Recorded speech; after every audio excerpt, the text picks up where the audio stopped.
Só criança, não, gente, vamos lá de novo, vamos fazer o bolo de chocolate.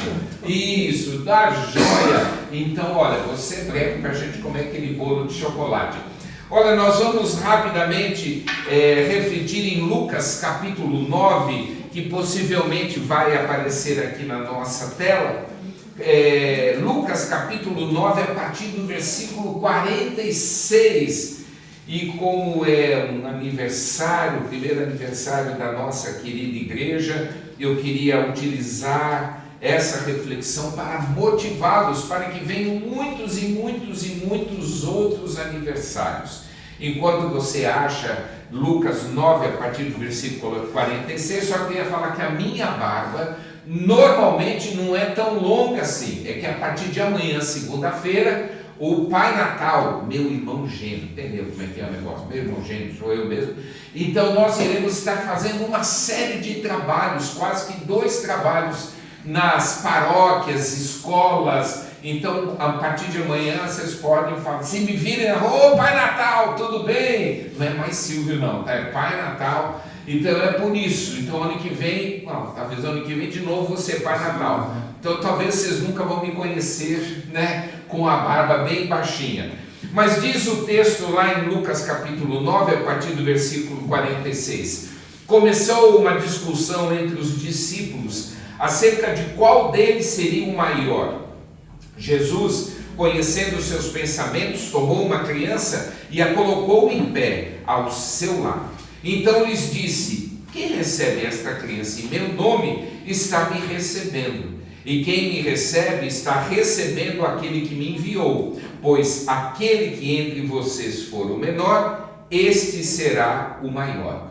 É interessante que esta situação relatada por Lucas, o médico, aconteceu depois de alguns fatos interessantes relatados só no capítulo 9 de Lucas. Por exemplo, eles foram testemunhas da alimentação de 5.000 homens com apenas 5 pães e 2 peixinhos.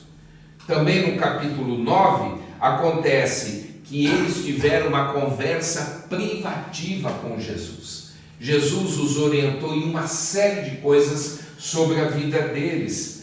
Havia também uma reunião da liderança. Houve um fato que os teólogos até hoje têm assim algumas dúvidas sobre a transfiguração de Jesus, quando apareceu também Moisés e Elias.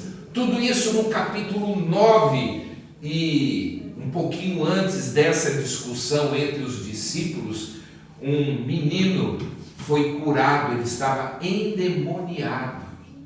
Gente, depois de tantas coisas que eles viram Jesus realizar, parece que eles esqueceram o que Cristo havia feito, e eles começaram a discutir entre eles. Eles começaram a discutir, como diz o texto, quem que é maior? Quem é melhor entre nós? Puxa, eles viram tantos milagres, ouviram tantas orientações de Jesus, e por isso eu vou pedir permissão e vou ilustrar um pouquinho essa mensagem com essa caixa do quê?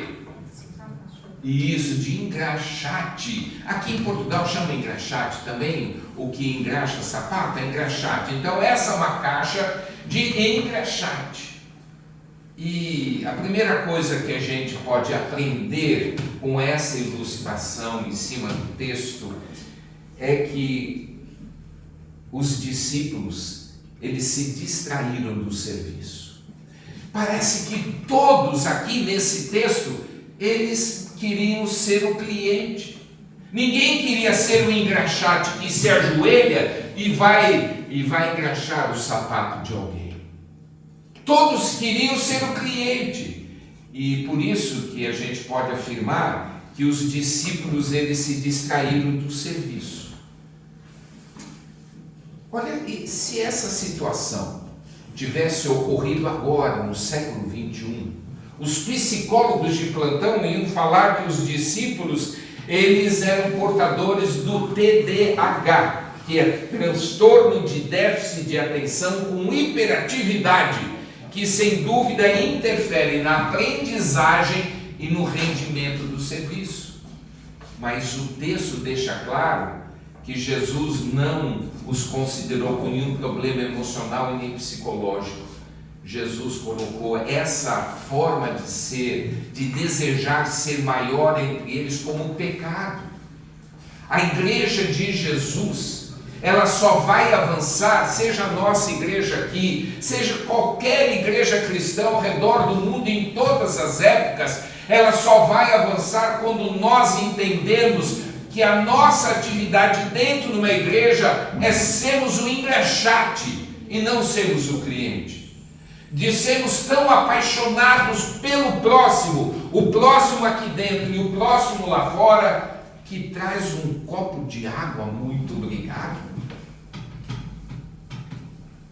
A nossa igreja, a igreja de Jesus, só vai avançar quando entendermos que somos engraxates e somos aqueles que vão se ajoelhar, considerar o outro maior do que nós e podemos expressar um carinho na prática para com as pessoas. E repito, pessoas aqui do nosso meio, como pessoas aqui de fora, onde o Senhor colocou a nossa igreja. E olha, em vez dos discípulos estarem discutindo quem seria o maior, quem seria o engraxate, quem seria o cliente, Jesus deixou muito claro por que e para que eles o chamou. Acompanhe o texto de Lucas 9:1, que fala o seguinte: reunindo os 12, Jesus deu-lhes poder e autoridade para expulsar todos os demônios e curar as doenças, e os enviou a pregar o reino de Deus e a curar enfermos. Jesus, nesse um versículo, que abre o capítulo 9, que é riquíssimo, Jesus ele deixa muito claro o porquê ele chamou aqueles discípulos. Porque existia uma multidão sem pastor. Queridos, a nossa igreja aqui, ela precisa entender o porquê que Deus plantou a nossa igreja aqui. Porque existe uma multidão a partir de idade que estão sem pastor. Pessoas que estão se ferindo com seus vícios, seus pecados, estão ferindo mutuamente através da violência física, sexual. E quando nós, como igreja, entendermos que o Senhor nos plantou aqui em DAC para podermos observar as pessoas sem um pastor, nós vamos compreender na prática que fomos chamados para sermos engraxate dessas pessoas que precisam de carinho a partir daqui da nossa igreja. Jesus deixou muito claro qual era o serviço deles. E também Jesus deixou claro para que eles foram chamados, que era para pregar o reino de Deus e também serem instrumentos do sobrenatural de Deus. As pessoas têm que olhar para a nossa igreja e ver aqui uma agência do Evangelho, aonde nós podemos orar, aonde podemos estar ministrando sobre a salvação, ministrando sobre libertações espirituais, sejam elas demoníacas, sejam elas emocionais, mas pessoas que estão aqui ao nosso lado precisam da gente para ouvirem a partir de nós sobre a esperança. Queridos, se nós queremos ser uma igreja centenária, nós não podemos nos distrair do serviço para o qual Deus chamou a gente.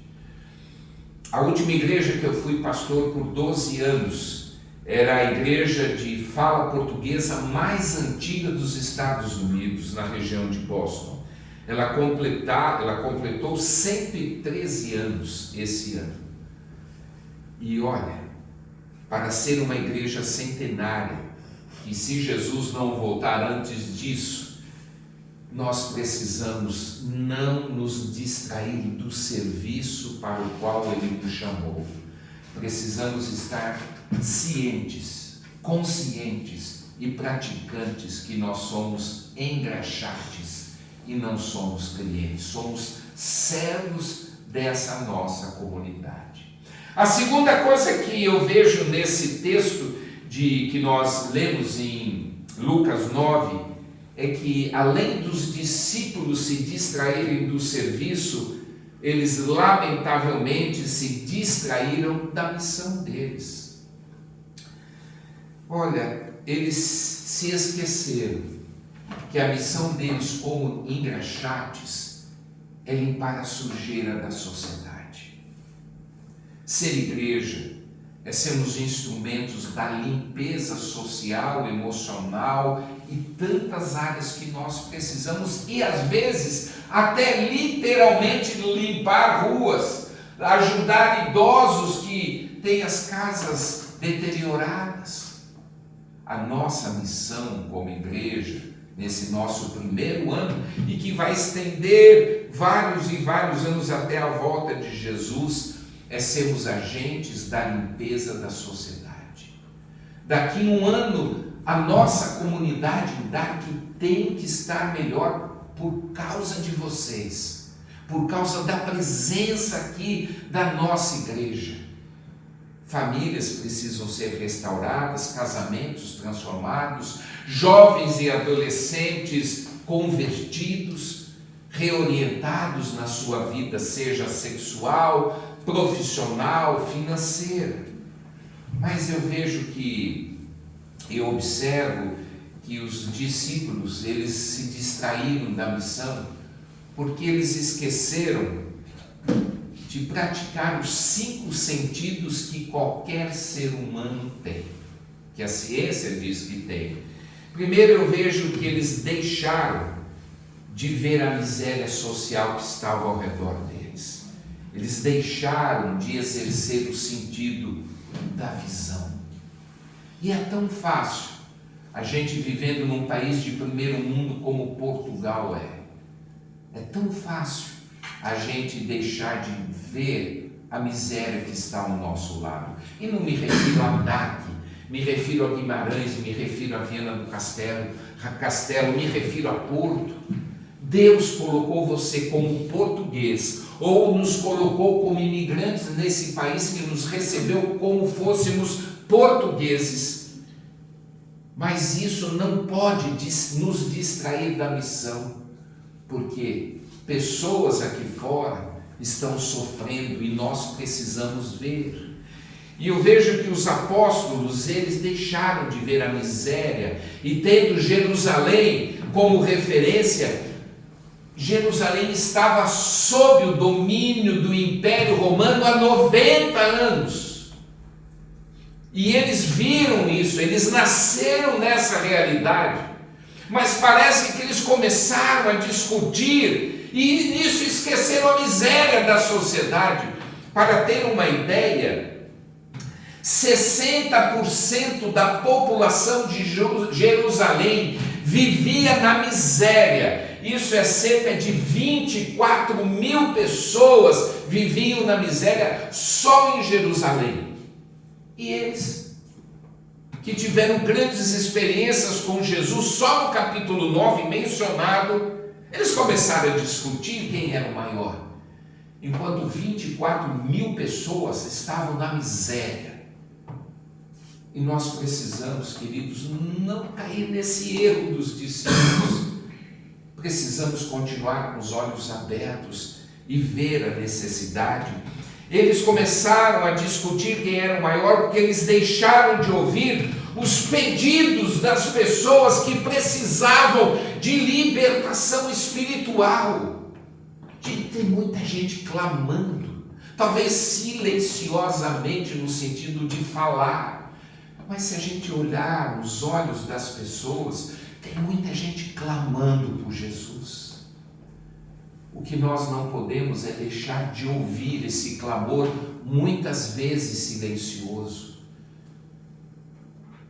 Não podemos deixar de ouvir pessoas, talvez até dentro da nossa própria igreja, que está silenciosamente pedindo socorro. Para termos uma ideia, nos evangelhos está mencionado cerca de 45 ocorrências de pessoas que precisavam de uma libertação espiritual, e não somente de possessão demoníaca que me refiro, mas pessoas que precisavam de uma experiência profunda com o próprio Senhor Jesus. E nós não podemos, como igreja, no segundo ano, esquecemos da missão e deixamos de ouvir o clamor, muitas vezes silencioso. E os discípulos, em vez de ver, de ouvir, eles estavam discutindo entre eles quem era o maior. Ninguém queria ser mais um engraxate. E por isso eles deixaram de sentir o mau cheiro dos doentes. Gente, doença dá mau cheiro. A lepra dava um mau cheiro. Para você ter uma ideia, só em Jerusalém haviam 16 mil pessoas com doenças crônicas. E 15%, cerca de 6 mil pessoas tinham lepra. Só ali na região de Jerusalém. E porque eles estavam discutindo quem era o maior, eles deixaram de sentir o mau cheiro. Pecado dá mau cheiro. Nós precisamos, quando nós nos conscientizamos que fomos chamados para sermos engraxates, nós vamos conviver com pessoas que muitas vezes têm um mau cheiro por causa do pecado. Pessoas, e não estou falando no sentido de diminuir pessoas, não. Mas pessoas que por causa do pecado estão vivendo na rua, estão vivendo de formas subhumanas, mas os discípulos estavam tão ocupados que não tinham tempo e nem sensibilidade de ouvir, sentir o cheiro dessas pessoas, porque ninguém queria mais ser engraxate. Enquanto eles estavam discutindo quem era o maior, eles deixaram de sentir o paladar da comida que se estragava. A gente vive com tanta abundância que a gente esquece que tem gente aqui em Portugal, lá no Brasil, nos Estados Unidos, ao redor do mundo, que estão comendo o resto de comida. Mas nós temos as nossas geladeiras cheinhas. A gente vai no restaurante, melhor, pior, simples, comer uma diária ou comer algo mais suntuoso e mais caro, mas esquecemos daquele paladar de comida estragada que na época em Jerusalém era resultado de animais velhos ou o próprio resto de comida que as pessoas se alimentavam. Quando a gente tem a consciência de que nós que não estamos com fome, se alguém está com fome é porque está de dieta, que não é o meu caso, mas ninguém passou fome essa semana porque não tinha o que comer. Mas saiba que tem muitas pessoas que talvez convivem ao nosso lado, que estão com fome, mas a gente não sente mais o paladar de coisas estragadas, porque temos abundância em casa pela graça de Deus. E finalmente, enquanto eles se distraíam da missão e discutiam quem era o mais importante, eles deixaram de sentir o toque das pessoas, deixaram de sentir que pessoas estão geladas, não porque morreram, mas estão frias emocionalmente, porque foram violentadas emocionalmente, fisicamente, sexualmente. E quando nós entendemos que a nossa missão é ser engraxate, nós vamos ter contato com pessoas, vamos sentir que elas sofrem, que elas estão doentes. Nós vamos poder, no toque nelas, transmitir o calor da vida que um dia Jesus fez por nós e em nós. Mas, lamentavelmente, os discípulos esqueceram disso tudo. Esqueceram, inclusive, em Mateus 9, quando Jesus ele cura uma mulher com fluxo de sangue que apenas tocou nele e foi curada. Gente, tem muitas pessoas aqui na nossa comunidade que precisam apenas do empréstimo do seu ouvido, de um toque de bom dia, boa tarde, boa noite. Talvez aqui dentro da nossa igreja, ou outras pessoas que Deus mandará para cá, não tenho dúvida. Pessoas que apenas precisam de um toque, se sentir amadas. Pessoas que são talvez desprezadas. Mas lembre-se que eu e você fomos chamados exatamente para sermos engraxates e valorizar as pessoas. Eu gosto de lembrar de que os discípulos, eles se esqueceram que quem não trabalha, atrapalha. Talvez eles nem sabiam de que água parada junta bicho. E cristão que não trabalha gera doença. Cristão que não põe a mão na caixa do engraxate, ele vai atrapalhar. É o que nós vimos nesse texto. Enquanto a gente fica discutindo que eu não quero ser engraxate, eu quero ser o cliente, a nossa comunidade está indo rapidamente para o inferno. E a gente se esquece que Deus plantou a nossa igreja aqui para podermos mudar a história a partir de daqui, se estendendo por toda a região de Portugal. E por isso que eu gostaria de chamar Reverendo Rocha, vem aqui um pouquinho, por gentileza. E é interessante que, para que os discípulos aprendessem, Jesus trouxe uma criança, que não é o caso. Mas Jesus trouxe uma criança e, sem dúvida, foi vexatório para eles. Homens experientes na fé, que viram grandes coisas. Agora, alguns dias, algumas horas atrás que Jesus realizou, Jesus chama assim: olha, vocês têm que ser como uma criança.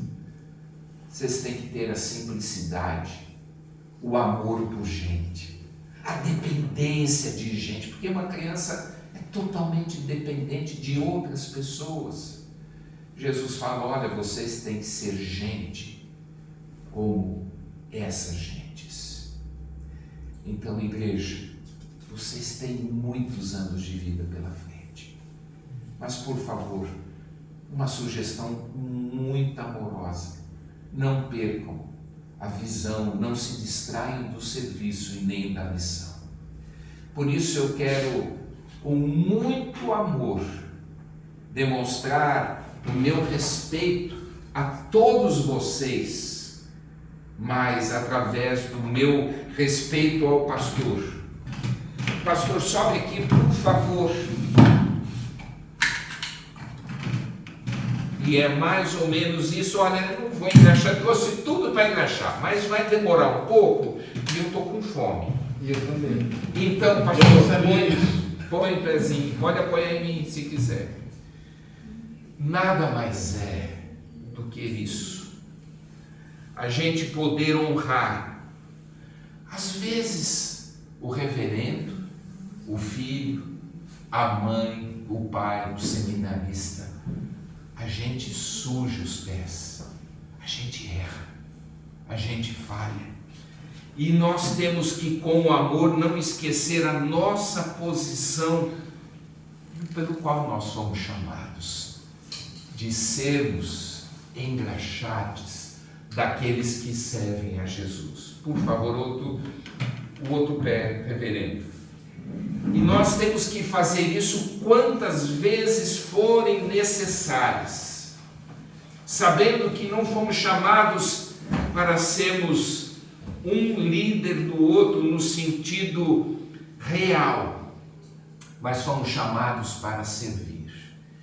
E eu fazendo isso para você, reverendo, eu quero fazer isso para vocês, demonstrar o meu carinho, o meu amor, a minha admiração por vocês não terem desistido nesse ano, para que Deus possa continuar a fazer muito mais através de uma igreja de engraxates, e talvez engraxates engraçados, mas sirvam e continuem servindo, essa família que o Senhor tem colocado ali à frente dessa igreja, e que vocês sejam conhecidos como uma igreja de servos engraxados de Jesus.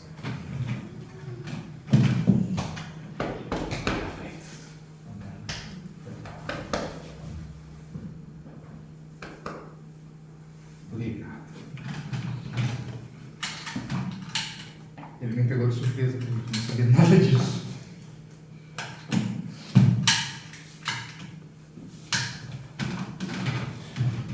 Deus abençoe. Pastor Paulo, agora, igreja.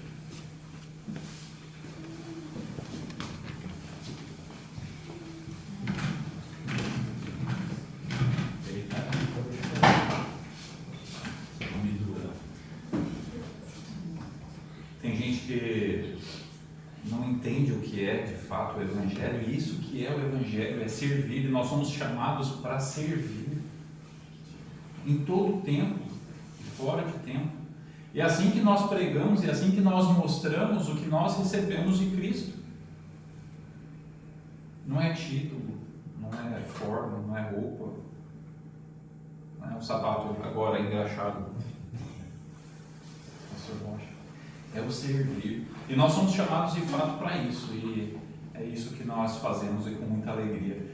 É um privilégio estar aqui com os irmãos no primeiro aniversário da igreja.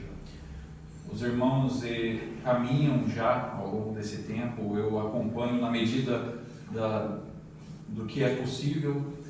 Eu acabo por ficar responsável muito pela parte burocrática, eu gosto de arrumar problema com o pessoal do Brasil, né, para fazer com que as coisas aconteçam aqui, mas é um privilégio estar aqui com os irmãos, mais uma vez, servindo.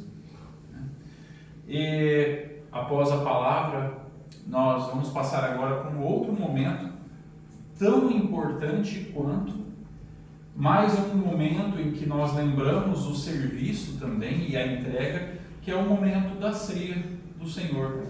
E também, para não tomar muito tempo, porque o pastor Silvio já disse que está com fome, então nós não vamos brincar com coisa séria, nós vamos celebrar a ceia. Eu quero apenas passar algumas instruções a respeito disso.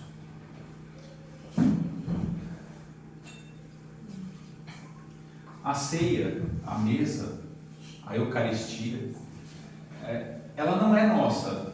Ela não é da igreja, ela não é da igreja presbiteriana, ela é um chamado de Jesus. Jesus estabeleceu esse momento e nós entendemos que a mesa é dele e ele convida a todos a participarem. Da mesma forma, nós estendemos esse convite porque é a mesa do Senhor. E para isso, nós lembramos também que, além de não ser nossa, todos estão convidados, todos que conhecem e reconhecem a Cristo como convidado, como Senhor e Salvador, estão convidados a participar. E lembrando também que nós, aí falando especificamente da igreja presbiteriana, nós somos aliancistas, somos frutos da reforma protestante, entendemos que esse momento Jesus, quando estabeleceu para que todos participassem. E sendo aliancista, nós temos uma visão de que o pão, ele é pão. Nós vamos orar daqui a pouco, eu vou falar um negócio para vocês, ele vai continuar sendo pão. Não muda o elemento. Nós não acreditamos em transubstanciação. O elemento não vai mudar, é pão e continuará sendo pão. E o suco, porque nós não usamos vinho, ele é o suco, ele continuará sendo suco. Ele não muda, o elemento não muda. Por isso, nós convidamos a todos que participem e convidamos também as crianças, porque entendemos que as crianças fazem parte da aliança. Se os pais assim entenderem, as crianças também são convidadas a participar. E nós vamos orar. E na oração também, diferente de como acontece em algumas situações, nós não consagramos os elementos. Nós vamos orar e nós vamos consagrar a nossa vida. O elemento não transforma, o pão é pão, continuará sendo pão, e o suco, ele é suco e continuará sendo suco, ou sumo, né? A gente vai adaptando aos poucos. Mas a nossa vida, ela se transforma quando nós participamos. A nossa vida transforma porque nós, então, participamos com Cristo da mesa. Para a nossa tradição reformada, nós entendemos que os elementos não mudam porque a mesa é o próprio Cristo quem oferece e nós somos todos chamados a participar, lembrando sim do sacrifício que Ele fez. Eu quero convidá-los a se colocar em pé para orarmos e eu vou pedir a ajuda do Rocha e do Fábio para me auxiliarem aqui nesse momento e nós vamos orar. Mas antes, quero lembrar das instruções, as instruções que Jesus deu para os apóstolos, o apóstolo Paulo também reproduziu mais adiante, e ele, pegando os elementos, ele lembrou e disse que Jesus, na noite que foi traído, ele tomou o pão, tendo dado graças, o partiu e disse: esse pão é o meu corpo que será entregue em favor de vocês. Comam dele todos e fazer isso em memória de mim. E semelhantemente, após ceiar, ele tomou o cálice e disse: esse cálice é a nova aliança no meu sangue. Tomem dele todos e fazer isso em memória de mim. Nós vamos orar consagrando a nossa vida para então participarmos. Mais uma vez, convidamos a todos que quiserem participar conosco. Eu convido vocês a pegarem os elementos, o pão e o sumo, e aguardar para que participemos todos juntos. Nós vamos orar então. Eu convido você a fechar os seus olhos. Nós vamos agradecer ao Senhor por esse tempo. Senhor, nós te louvamos e te bendizemos, e mais uma vez, ó Pai, aqui diante da mesa posta, nós estamos celebrando a ceia do Senhor. Celebramos, ó Pai, esse momento que o Senhor instituiu para lembrarmos que o Senhor entregaria, como entregou, o seu corpo e o seu sangue para pagar os nossos pecados. E nós te agradecemos, ó Pai, porque sabemos que não somos dignos, não somos merecedores, mas pelo teu amor e pela tua graça, o Senhor então pagou a nossa dívida. E por isso, ó Senhor, nós celebramos esse momento como um ato, ó Pai, de fé e de esperança e de renovação da esperança, onde com o cálice o Senhor estabeleceu uma nova aliança, um compromisso com o teu povo. E nós lembramos, ó Pai, desse momento e pedimos que nesse ato o Senhor esteja alimentando o nosso espírito, que o Senhor possa, ó Deus, reforçar a nossa fé, as nossas convicções, e que assim, ó Pai, nós possamos juntos participar e continuar com a missão que o Senhor nos deu de servir. Servir, ó Pai, nesse lugar, servir, ó Pai, em Viana do Castelo, em Guimarães, em Portugal e até os confins da terra. Servir, ó Pai, como testemunhas do Senhor, testemunhas, ó Pai, de que o Senhor entregou a sua vida para pagar pelos nossos pecados. Obrigado, Senhor, por esse tempo, que nós possamos, ó Senhor, participar sempre para a honra e glória do Teu nome. Te oramos e agradecemos em nome de Jesus. Amém. Amém. Podem distribuir os elementos.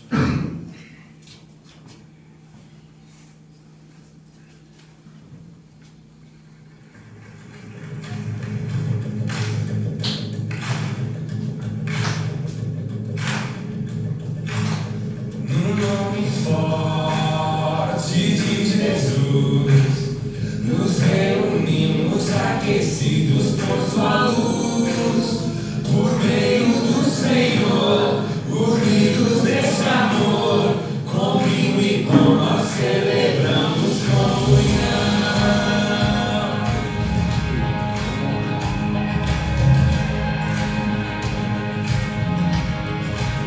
No nome forte de Jesus, nos reunimos aquecidos por sua luz, por meio do Senhor, unidos nesse amor, com vinho e pão nós celebramos comunhão.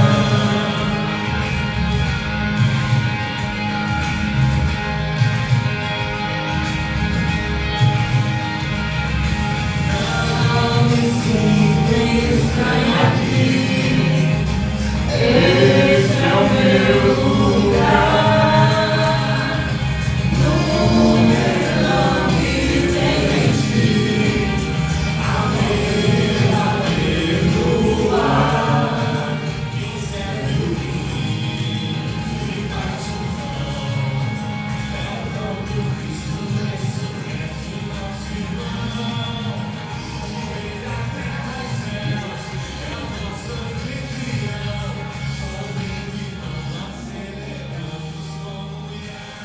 diz a letra desse cântico, como vinho e pão, nós celebramos comunhão. Comunhão com Cristo, comunhão com a igreja, e por isso somos todos chamados a participar. E mais uma vez, lembrando as palavras de Jesus, ele disse: esse é o meu corpo que será entregue em favor de muitos. Comam dele todos e fazer isso em memória de mim.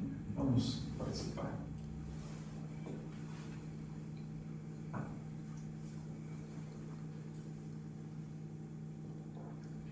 E semelhantemente, após ceiar, ele tomou o cálice e disse: esse cálice é a nova aliança no meu sangue. Tomem e bebam dele todos e fazem isso em memória de mim.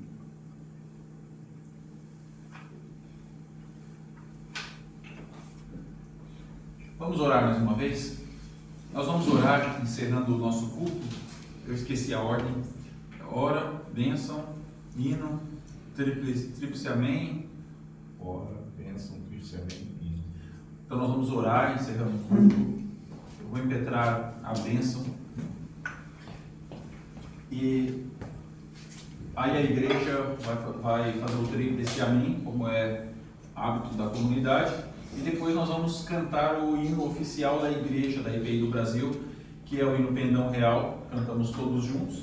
E então o culto está encerrado e partimos então para outra mesa aqui ao lado e continuamos a celebração. Amém? Vamos. As uvas, elas são verdadeiras e para comer, viu? Elas fazem parte do nosso cardápio, então estejam à vontade ao final do culto. Vamos orar, agradecendo ao Senhor. Pastor Silvio, mais uma vez quero agradecer em nome não só da igreja local, que o pastor já falou, mas em nome da igreja presbiteriana, que agora em solo português. Quero agradecer mais uma vez o companheirismo, as orações e o cuidado que tem conosco aqui nesse lugar. Que Deus abençoe. Vamos orar. Obrigado, Pai, mais uma vez por esse tempo. Te agradecemos ao Senhor porque o Senhor nos permitiu estar na Tua casa mais um momento. Podemos aqui, ó Senhor, mais uma vez ouvir a Tua palavra e sermos, ó Senhor, desafiados a ter a nossa vida transformada pelo poder da Tua palavra. Pedimos ao Senhor que o Senhor nos ajude, que o Senhor restaure os nossos sentidos, para que possamos, ó Pai, estar atentos à necessidade dos lugares onde o Senhor nos coloca. E assim, ó Pai, possamos ver, ouvir, sentir, ó Pai, o toque, o paladar, sentir, ó Pai, o cheiro daquela missão que o Senhor tem nos chamado. E por isso pedimos mais uma vez que o Senhor continue cuidando da Tua igreja. Nesse momento que estamos finalizando o culto, encerrando, ó Pai, esse culto de aniversário do primeiro ano aqui em Viana do Castelo, pedimos que a Tua bênção se renove em nossas vidas, que nós possamos celebrar muitas outras vezes e que nós possamos, ó Pai, juntos caminhar e levar ao Senhor a mensagem de esperança para aqueles que necessitam. Que juntos, ó Pai, como igreja do Senhor, possamos, ó Pai, continuar servindo esse país. Obrigado, Pai, nós te oramos e te agradecemos em nome de Jesus. Amém. Amém. Recebam a bênção. Que o grande amor de Deus, a graça do nosso Senhor e Salvador Jesus Cristo, a comunhão e a consolação do Espírito Santo de Deus seja conosco e com todo o povo de Deus, e conosco permaneça desde agora e para todo sempre. Amém. Amém. Amém.